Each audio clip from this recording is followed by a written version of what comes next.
প্রিয় বন্ধুরা, এই দেখেন তো এই লোকটাকে চিনতে পারেন কিনা? আমাদের প্রিয় হাদি ভাই, যিনি ইনসাফের জন্য এই পুরো বাংলাদেশে লড়েছিল। তাকে কিন্তু এই পৃথিবীর বুক থেকে সরিয়ে দেওয়া হয়েছে। যাই হোক, এই যে এই লোকটাকে আমরা কিন্তু ভুলে গেছি ভাই। হ্যাঁ, তার যে এক সময় ট্রেন্ডিং ছিল ফেসবুক, ইউটিউব, ইনস্টাগ্রাম, অনলাইন প্ল্যাটফর্মে ঢুকলেই এই হাদি ভাইয়ের বিচার চাওয়ার জন্য আমরা কিন্তু উঠে পড়ে লেগেছিলাম। এতটা পরিমাণ ট্রেন্ডিংয়ে ছিল।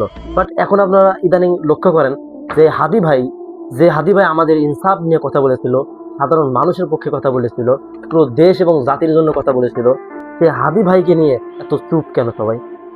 আস্তে আস্তে দেখছেন তার ট্রেন্ডিংটা কিন্তু কমে যাইতেছে।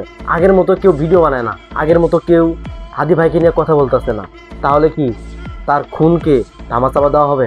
প্রিয় দর্শক বন্ধুরা, তার খুনকে যেন ধামাচাপা না দিতে পারে, তার যেন বিচার হয়, সেই জন্য আমরা কিন্তু প্রতিনিয়ত এই ট্রেন্ডিংটা চালু রাখবো। আমাদের প্রিয় হাদি ভাই, তার বিচারের জন্য আমরা অবশ্যই কথা বলবো, সেটা ভিডিওর মাধ্যমে হোক কিংবা কমেন্টের মাধ্যমে হোক। কেউ যদি ভিডিও বানায়, আপনারা সেখানে কমেন্ট করুন, লাইক করুন এবং ভিডিওটা শেয়ার করে দেন। তাহলে ইনশাল্লাহ রিচ ভালো হবে, ট্রেন্ডিং ভালো থাকবে।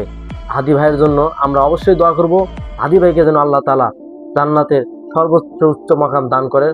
এবং সর্বশেষ একটাই কথা, হাদি ভাইয়েরকে ভুলে দেন না।